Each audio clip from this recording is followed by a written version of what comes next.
Hey team, this is Nathan from RunDreamAchieve.com. Hope you all are having a great week. Today's topic, I want to touch on increasing running volume. What do you need to do, and why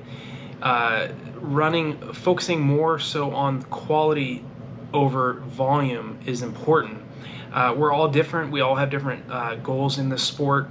I am a firm believer that you don't necessarily have to be doing speed training and heavy track sessions and road sessions in order to run great over long distances. You don't necessarily have to do that. You can still run a lot of volume and just run easy volume and still get results. I think that the faster you're trying to run on the track or on the roads, the more technical and the more specific types of training is needed. But there are a lot of athletes out there that run great just by putting in consistent volume over long periods of time. You can still build a great amount of strength just by doing easy, easy runs.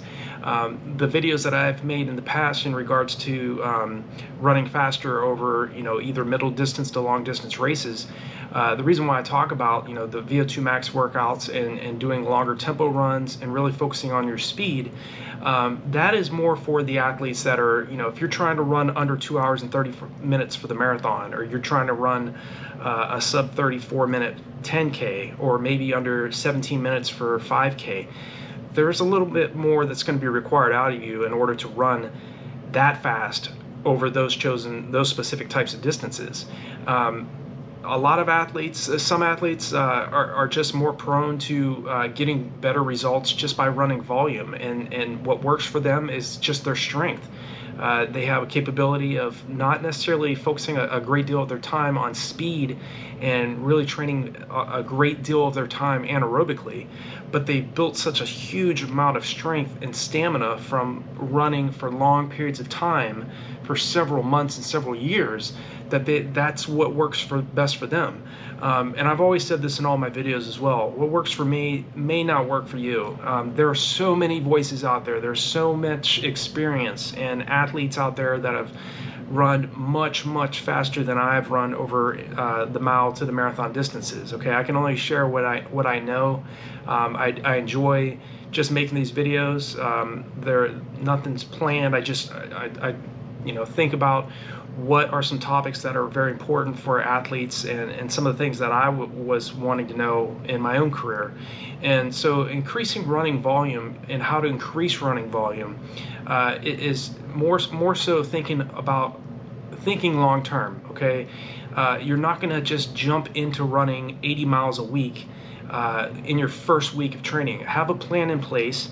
Under all my videos, I have running courses and running programs that I've created over a long period of time on RunDreamAchieve.com, which I founded in 2011. And I made those courses and I made those training plans to help you bypass the mistakes that a lot of athletes have made, including myself, and some of the things that I learned over the years that I was doing incorrectly. I created those so I can make sure that somebody, at least if you really want a plan in place and you want to know what you need to be doing on a daily, weekly, monthly basis, and how much volume you really need to be focusing on for your chosen sport, those are a quick, effective way in order for you to bypass the guessing that goes into training. It's a lot easier to have a plan in place and know what workout you need to be doing each day and each week and each month, so that you go into your big race knowing how to peak correctly.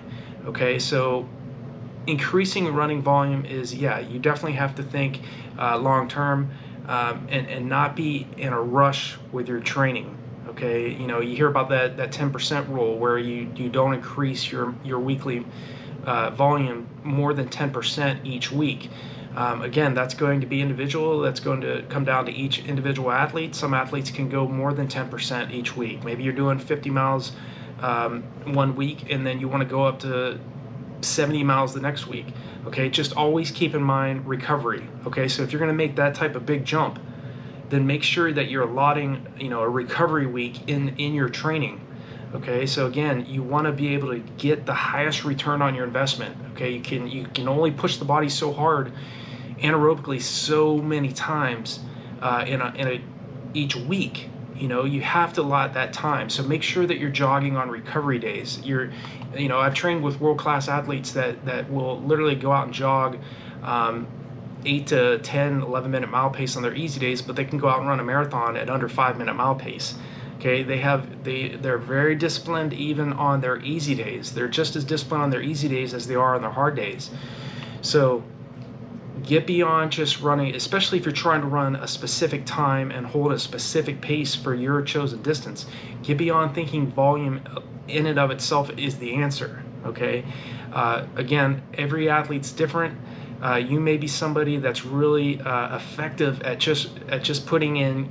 You're just out there grinding, putting in weekly volume, long runs, consistent mileage on a consistent basis. I think that's that makes the athlete very dangerous too, because if you're consistent and you train well over a long period of time and you're not sporadic, you're not kind of just one toe in, one toe out. You're not one of these athletes that kind of, they train for a couple days and then they take 4 days off or 5 days off, and then they just get back on the roads when they feel like it.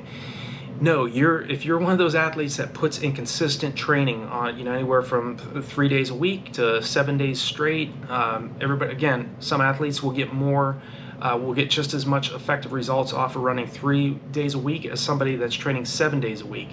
So do what works best for you. Don't try to change up who you are as an athlete. Okay, if consistent volume and training anywhere from 30 miles a week, or maybe up to 100 miles a week or more, if that has gotten you results in the past, great, continue to focus on that. But if you're stuck, if you're not getting the results that you want, there's just a lot of times there's some leaks in your training that you need to adjust. A lot of times you got to look at your weekly volume and see, say for example, is 95% of your weekly volume spent training at around a minute slower or 2 minutes slower than your goal race pace?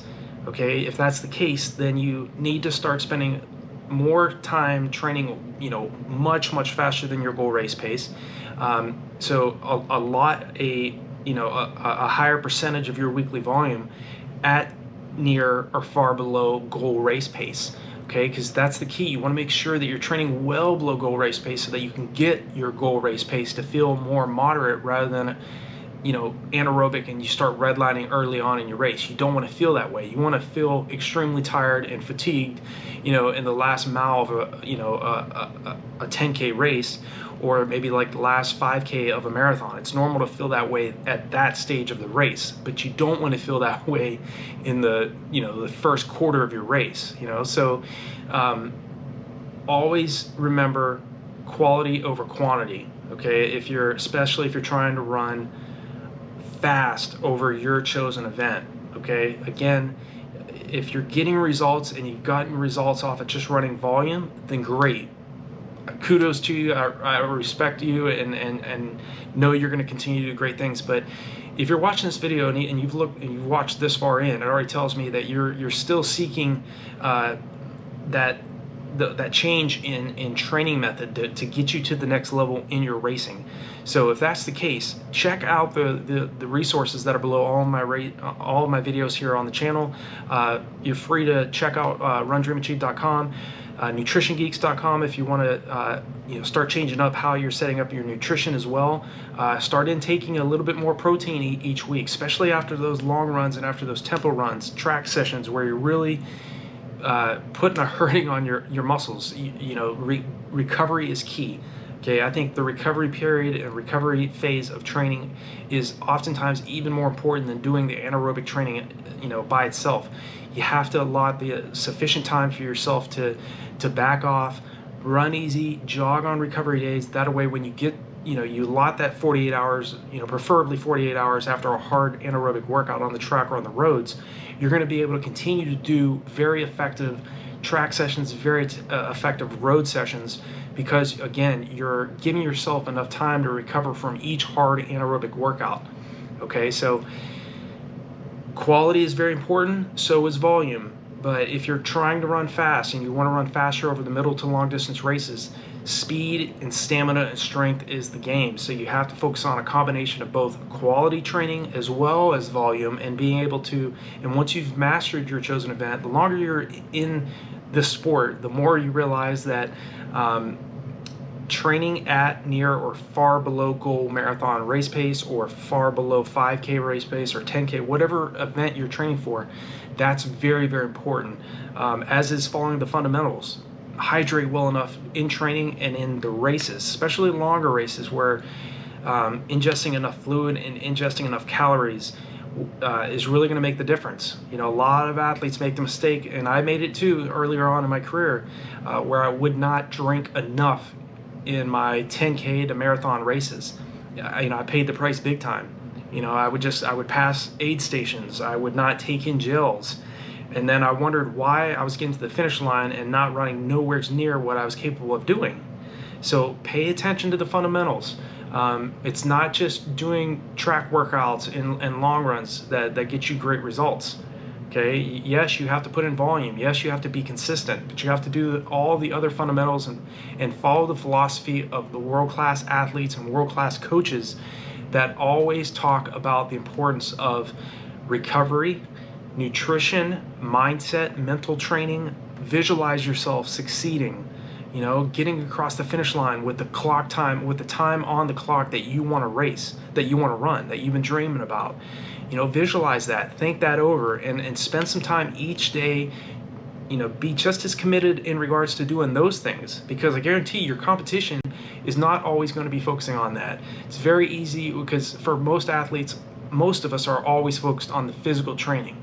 We have no problem going out and doing a track workout, or going out and doing double workouts, maybe an AM track session and maybe a PM tempo run. We don't have no problem doing that. We have the motivation to do that. But how many athletes are being very consistent at spending about 15 to 20 minutes each day with their eyes closed, visualizing success, visualizing what they want to do, performing well in the race, and doing that over several months? Your subconscious mind is very, very important. Billy Mills said it best, last Olympic gold medalist at the 10,000 meters for the United States of America. He said the subconscious mind cannot tell the difference between reality or imagination. So you have to train your mind, your subconscious mind, to direct you to what you want to do prior to you doing it. It's very important to visualize and see yourself doing what you want to do, even before you've done it. That's what I did when I was still 2:43 marathoner. I saw myself getting across the finish line with 2:21:59 on the clock. I knew I could do it. I just didn't know exactly when I was going to do it. I just knew, or how long it was going to take. I just knew, I was certain that I would be able to do it. And I eventually ran 2:19:35. Okay, it took an enormous amount of work. I was focused, I was driven. I did not let setbacks and the poor performances I had in the past as well get the best of me. So do not get to a point where you're second guessing yourself and you're doubting yourself just because you have a few bad workouts or a few bad races. It's not the end of the world. There's more to life than just running as well. You have friends and family around you that care about you regardless of what you run and how fast you run. But just know that what you're trying to do is going to take an immense amount of work.